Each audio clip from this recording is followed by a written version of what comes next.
All right. If everything's working out, I should be back, and you should be seeing me and hearing my voice, and hopefully this is recording just the way it should be. So, where did I leave off? Right before I went to class, we talked about this problem right here. We converted this. So, this next problem here is going to be very similar to the one before, right? Yomari found a job with an annual salary of 67.3K. What is her monthly pay rounded to the nearest dollar? All right. Now, I'd like you to give this a shot. So I know this is early on in the video, but I'd like you to give this problem a shot on your own so you actually kind of spin those wheels in your head and kind of what I want you to do is actually create the neural pathway in your brain that will help you know how to do these, right? If you just wait for me to explain it in a minute and just passively listen, you won't learn nearly so much. You'll learn half as much or less than if you actually struggle with this just a little bit and try it on your own. So I want you to pause this video, try it on your own. This is for your own good, all right? Okay. Great, you've paused me. Now I'm unpaused. You're listening to me again. And now I'm going to explain this because I do want you to have the kind of feedback so you know what's going on here. All right. Thank you. All right. So she's got this 67.3K. What was that K mean again? The K means 1,000, right? When you know this, because can I move this thing up? I'll move it up a little bit. Nope, I need to get rid of my pen. Nope, I need to get rid of this thing. There we go. We know. There we go. We know the K means this because it was already in here. So remember, if you don't know how to answer this, look at the example above it, which should help you, especially when we're in these beginning stages. The information should be in the worked example. So you're like, okay, so I happen to know now that the K is 1,000. The K is 1,000. That means that I take the 67.3 and I multiply it in my calculator by 1,000, and I get 67,300. If you just threw that in your calculator, it would give you that. So I'm going to turn on my calculator now, just so it's there for when we actually do need it. Sometimes things are easy and we don't need this, but right now, there we go. So, all right, so I know less than ideal. Okay, I think I need to move that just like this. Oh no, I'm off. Okay, all right, we worked that out. All right, so what we said, Yomari then has an annual salary of 67,300. So she's actually making some bank here. $67,300 a year isn't half bad. That's pretty darn comfortable. What's her monthly pay? Now, we're not going to do exactly what we did before. Before, in the last thing, we went from yearly to weekly, and so we had to divide by 52. All right? You are going to divide, but you're not going to divide by 52 because we're not looking for weekly here. We're not looking for weekly. We're looking for the monthly. So you need to know how many months are there in a year? It's just something you got to have in your head, just living in the Western world type of thing. So hopefully you know that there are 12 months. 12 months in 1 year. Oop, I probably should. I should have a number in front of there, right? Otherwise, you're not going to know 1 year. I'm already on top of things. I think you can deal with that. There are 12 months in 1 year. So we know that if she makes $67,300 per year, to convert this into monthly, I'm going to need to divide by 12. Okay, so here I go. $67,300 divided by 12. And this is where bringing out my calculator a second ago is going to help me. There I am. I'm going to clear this. $67,300 per year divided by 12 because there are 12 months in every year. Boom. $5,608.33 repeating cents. All right.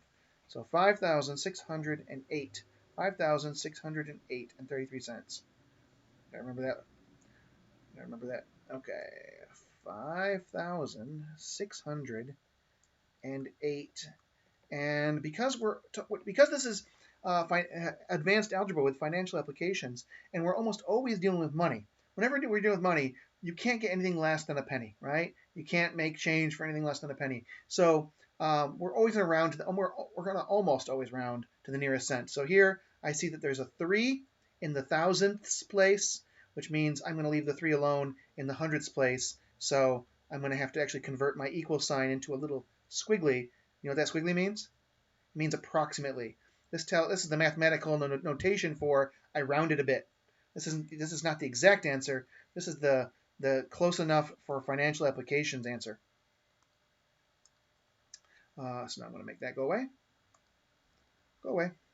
And bring that back. And so now I have my response, right? The short answer, that means she makes, there we go, $5,608 dollar sign, that's important when I'm talking because I rounded it, especially because of it's a dollar sign, per month, per month. So Yomara here now with her job that pays her $67,300 a year is making $5,608 per month. Do you see why she's pretty comfortable, right? Making $5,000 per month. Gosh, she could have an apartment with a really nice apartment, $2,000 a month. A really nice apartment, $2,000 a month, and still have $3,000 a month on top of that to live. So she could have $1,000 per month car payment and have a really nice car, and still have $2,000 on top of that to play with, right? For all the rest of her bills, $2,600 extra per month for all the rest of her bills. Golly, this is good money right here. All right. Well, I'm going to clear this out. I'm going to clear it out. How do I clear this? I forget now. There it is. There's the little trash can I'm looking for. Boop, gone. And we'll move on to the next one. Pardon me. All right, example 2. How to find a percentage fee from the first 4 weeks of pay. So here's our problem. Dylan takes a job through an employment agency. The job pays $395 per week. Dylan must pay a fee to the employment agency. The fee is 20% of his first 4 weeks' pay. How much money must Dylan pay the agency? All right, so here's how we're going to work this out. Dylan is going to multiply his weekly pay by 4 to compute his first 4 weeks' pay. So he's making $395 per week. Remember, we got that information right here. $395 per week. He has to pay the insurance company for his first 4 weeks' pay, So we're going to take that $395, we're going to multiply it by 4 to find out in 4 weeks Dylan would normally get paid $1,580. And then what do we need to do? We need to find out what's 20% of that first 4 weeks. This is his first 4 weeks. What's 20% of that? So here we go. Oh, it's already written down, so I don't need to write it down. To find 20%, we're going to convert this percentage to a decimal. And how are we going to convert it to a decimal? Well, percent is per 100. Percent is per 100. So if I have 20%, to convert this to a decimal out of 1 that I can multiply other numbers by, I need to divide by 100. So when I take 20 and I divide by 100, I get 0.2. 0.2. So that's why, or 0.20. That's why I'm multiplying by 0.20 right here, is because the 20% got converted into a decimal out of 1, which allows me to find out just what 20% of, remember when you're multiplying, it's of, like 20% of 1,580 is a multiplication problem. So 20% of 1,580 is 316. So Dylan's going to end up paying this employment agency $316, the first 20% of his first 4 weeks. This is a kind of a finder's fee for the employment agency to be motivated to find him a job. Remember we talked about how employment agencies want to have a fee. They want to charge you a little bit of something for the service of finding you a job quick. And the nice thing is that you get fired from that job, they'll find you another job, right? Because they love getting this fee. Now, after the first 4 weeks, he's done with them. He can wash his hands of them, move on. He can keep that $316 in month 2. For the first month, he agreed to pay the employment agency. That was the deal. All right, let's move on to our next problem. Oh, that's not what I wanted. All right, the Alpha Employment Agency. The Alpha Employment Agency is advertising a job in the construction industry. The fee is 15% of the first month's pay, first 4 weeks.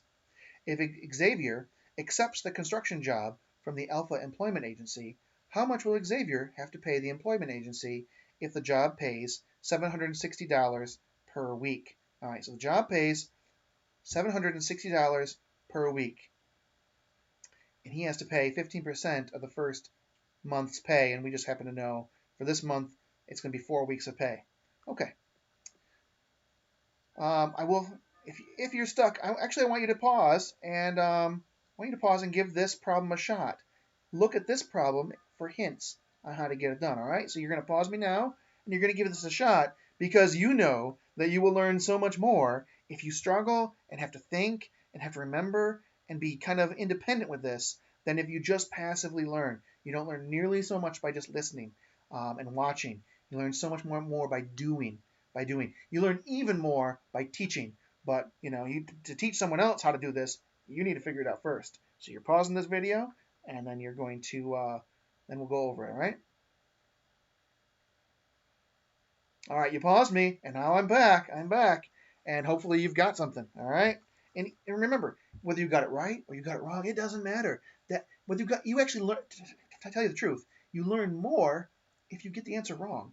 I know that's crazy. You will actually learn more even if you don't know you got the answer wrong, which to me blows my mind. The research really shows that if you try something like this, a math problem, I forget what the actual experiment was, but in the study, participants were learning more from wrong answers even when they didn't know that they were the wrong answers. There was something about struggling with it, because if they got it wrong, it's because they didn't know. So by not knowing and struggling a little bit more than they normally would have to, they actually learned a little bit more than the people who got the answers right.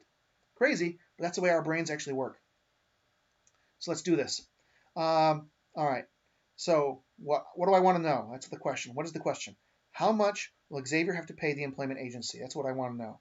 He has to pay them 15% of his first month's pay. So I need to find out what his first month's pay is. And I don't know that yet. I know what he gets weekly. So I need to convert this weekly payment into monthly. That's my first step. So I need to take $760. And how many weeks are in a month? Fortunately, it told us. There's going to be 4 weeks in this month. I'm going to get rid of that line because it's getting in the way of my problem there. Okay. So the first month has 4 weeks. So I need to multiply the weekly pay by 4. This will tell me what the monthly is. So I can then go to my calculator, or I'm going to ask Alexa on this one. Alexa, what's 760 times 4? 760 times 4 is 3,040. $3,040. Okay, so Dylan is making $3,000 per month. Not nearly so much as the person above us. Who was that? Yomari. Yeah, Yomari was making $5,000 a month, right? So Dylan, oh man, I wish I hadn't done that now. 3,040. There we go. He's making $3,040 a month. And did you remember how to take 15% of a number? Remember how to take 15% of a number? Remember, we're going to, I wish I hadn't done that again. Every time I wonder why that happens. Anyway, 3,040, and I'm going to multiply it by what?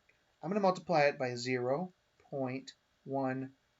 Why did I do that? Because remember, I need to convert the percentage. I need to convert 15% into a decimal. And I'm going to do that by taking 15 and divide by 100. Now I put 15 divided by 100 in my calculator, I'll get 0.1. I can't write on top of my little doohickey, can I? I guess I'll have to move my doohickey.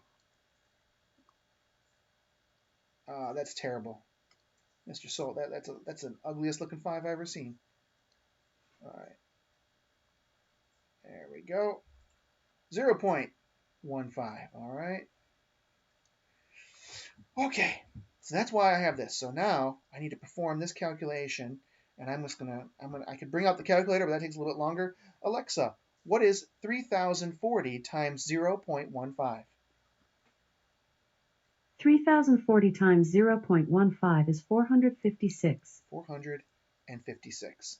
So now I know that 15% of 0.15 multiplied by 3040 is 456. So this is that fee that Xavier is going to owe. Xavier is going to owe that employment agency $456 as a fee for them helping him find this gig that pays him $3,000 a month. All right. Okay. Let's see. What do we act next? All right. Salah. Salah takes a similar construction job through the Alpha Employment Agency, and the job pays $48,000 per year. Remember that K means thousand. $48,000 per year, and the agency fee is 15% for her first 4 weeks' pay. How much will she have to pay? The employment agency. Okay, let's do this. I'm going to do it a little quicker. I'm not going to explain quite as much as I had in the past. Actually, you know what? I shouldn't even do this. I should prompt you to pause here. You should pause here and try this for yourself, because again, you will learn more by pausing and trying than you will be by watching. Don't be a passive learner. Be an active learner. Pause me. Okay? All right, you paused me. You gave it a shot. Good on you. Good on you for doing this. All right. Where am I? Okay, so I just know that 48K means 48,000. I don't need a calculator for that. I know that means 48,000. All right. I know I need to find what her first 4 weeks are. So the question is that what is she going to owe that for the employment agency? She's going to owe the employment agency 15% of her first 4 weeks. So I got to convert this into a weekly paycheck. And how am I going to do that? I'm going to divide by 52. Why 52? Because there are 52 weeks in the year. That's just something you just got to know. Alexa, what is 48,000 divided by 52? 48,000 divided by 52 is 923.0769. 923. And I'm going to round this to 8 cents. Right? It was 0.0769. But if it was 769, this 6 is 5 or greater, which upgrades that 7 to an 8. So I rounded up to an 8. All right, so what is this again? This is her weekly pay, right? I took her yearly pay, I divided it by 52 because there are 52 weeks in the year, and I found out that Salah's weekly pay here is $923.08 per week. Okay, so she has to pay the employment agency 15% of her first 4 weeks. So I need to know what four times this number here. So here we go. 923.08 times 4 to find out the first 4 weeks. Alexa, what's 923.08 times 4? 923.08 multiplied by 4 equals 3,692.32. All right, 3,692.32. This is Salah's first 4 weeks of pay. All right, so now I'm at the first 4 weeks of pay. Woo! And now I need to find out what 15% of this is. So remember that 15% converted to a decimal out of 1 means I'm going to divide this by 100, which means I know that this is going to look like 0.15. Make sure that decimal's in there. Okay, so I'm going to need to multiply this by this. And I'm just going to write on top of this stuff over here. 3,692.32 times 0.15. That's that 15% converted into 1. Alexa, what is 3,692.32 times 0.15? 3,692.32 times 0.15 is 553.848. I'm going to round that 848 to 85 cents, right? So I just automatically, it was 0.848 because there would have been an 8 here. She said the exact answer was 0.848 of this.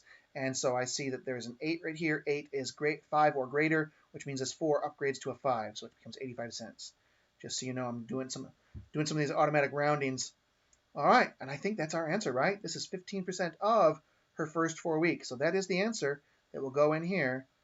500. She will owe this employment agency $553.85 for the privilege of finding this sweet gig that makes 48 grand a year. Yeah, making $3,692 per month is it's still pretty comfortable, right? That's not too shabby, not too shabby at all. All right, so this is the part where let me turn this off. Where you will say, yes, I want to submit my answers now to save my work. So when you, okay, I should actually show you what this will look like for you. So sorry that I'm scrolling real fast. I just want to make sure that you know what this looks like so you know how to save your work. So I'm going to try to put these little checkpoints in the lesson, right? This is a little checkpoint. This tells you you're done for the day, right? Right after you get done with this, you're going to press yes, and you're going to press, so this is going to save your work. You're going to press next. Oh, and I need to put in my name, right? That's a required question.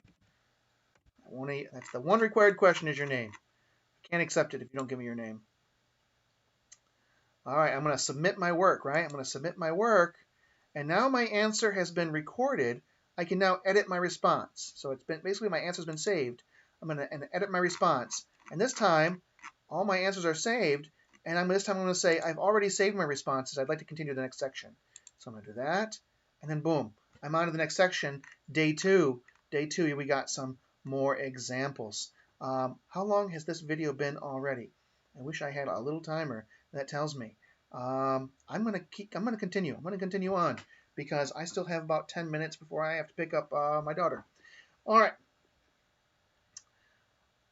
A long time ago, long time ago, in a galaxy far, far away, there were things called newspapers. They were printed with words printed on paper that were published every day, and people read these daily.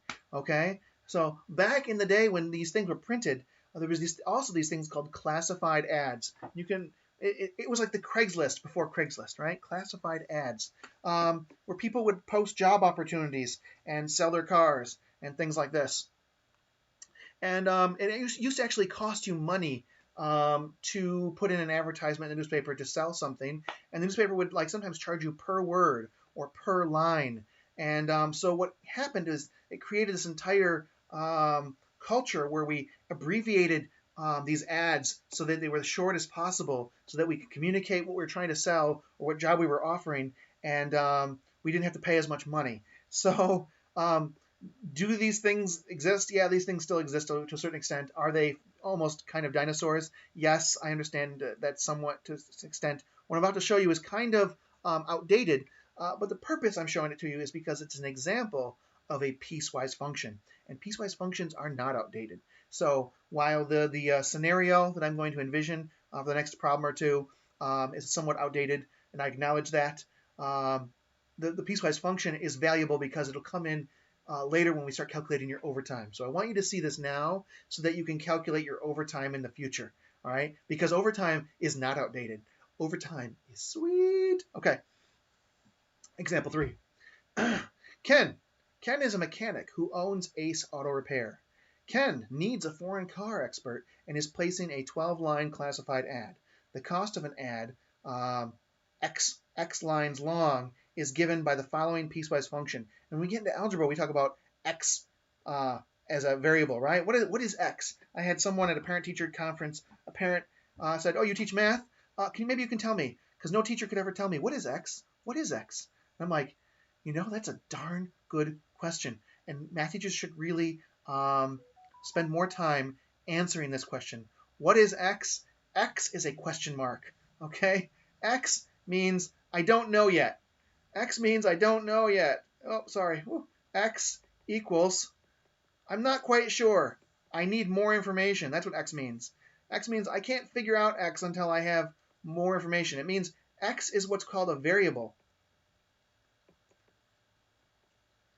A variable. All right? Which means X varies. It changes. It depends. It's a variable. All right? It depends what we're talking about, right? So when we're talking about functions, we use these variables. Why? Because functions change over usually time, right? And usually X is that time over which functions change. In this case, it's a function that changes over lines, right? What this function is saying to us is that X is my variable. There it is. That's why that X right there is because that tells me that there's going to be an X in my function. And the C tells me the name of the function. This is essentially my Y. So you guys are used to this. You guys are used to this linear function called Y equals mx plus b. This is the classic linear function. What does it mean? It means Y is the Y value. It's just my Y value. It's whatever Y is at a certain time. What is M? M is slope. Remember that? Slope. It means how tilted up or how flat is this line going to be? How much tilt, how much slope do I have to this line? My X is my second variable. It's my X value. And then B is my Y-intercept. Remember that? Y-intercept. It's where the line intersects the Y-axis. INT. So this is a linear function. What's kind of cool about a function? A function is a little bit like a computer program. If I stick in a number for X and I know the M and the B, right? If I know M is 2 and I know the B is 2, then I can stick in any number for X and I can figure out what Y is. I also could figure out, if I know what Y is, I could figure out any number for X. So the function allows me to figure out what the other variable is if I know the first one. So if X is, for instance, 5, okay, if X is 5, then 5 times 2 is 10, plus 2 is 12, Y is 12. Boom. I just found Y in seconds, right? Because X can vary, because X could be something different. And in life, things change, right? So things change. So we need these things called variables, which change depending on the circumstances, depending on the time, depending on the conditions. And that's what functions are all about. That's why we use functions. That's why we spend so much time on functions, because it helps us. So what this is telling us is that I have a function here which tells me the cost of an ad. That's what C stands for, the cost. For X, for how many lines. As the lines get longer, it's going to cost me more. It's basically what this is saying here. As I add more lines, the newspaper is going to charge me more. All right, so let's take a look at the situation here. Now that I've explained that. The cost of an ad is X lines long, given by this following piecewise function. Let me explain what this function is exactly saying. All right, when X is less than or equal to 4, they're going to charge me 56 bucks. When I have 4 or less lines, the newspaper is going to charge me 56 bucks for this ad. But if my lines are greater than 4, they're going to charge me the 56 bucks plus $6 for every line over my 4. They're going to charge me the $56, and for every line over my 4, that's at minus 4, it says don't charge them for the first 4 lines because that's already being taken care of here. They're going to charge me $6 more. That's what it's saying. So if I want to have an ad that's 5 lines long, 5, then that's 1 more than 4. So I'm going to get charged. 5 is greater than 4, so I need to use this line and look at it and say, okay, it's going to cost me $56 plus 6 times 5 minus 4. 5 minus 4 is 1. 6 times 1 is 6. 56 plus 6 is 62. They're going to charge me 62 bucks for a 5-line ad. That's how you read this line. That's how you this function. That's how you read this function. That's what functions are all about. So it says find the cost of a 12-line ad. Okay, because 12 is greater than 4, Ken can substitute 12 into the second equation where the piecewise function. So we're going to put 12 in here, right? We're going to stick, because we know the line is 12-line ad, we're going to stick a 12 in that X as a variable, right? We just stuck 12 in there, and we know they're going to charge me $56 plus 6 times 12 minus 2. And if you remember your PEMDAS, I have to take care of this parentheses first. Parentheses is the P in PEMDAS. Parentheses first. So 12 minus 4, that's 8. 8 times 6 is 48. And then 48 plus 56 is 104. The total cost is 104. And I think I need to get going. So you're going to, this video is going to stop in just a second.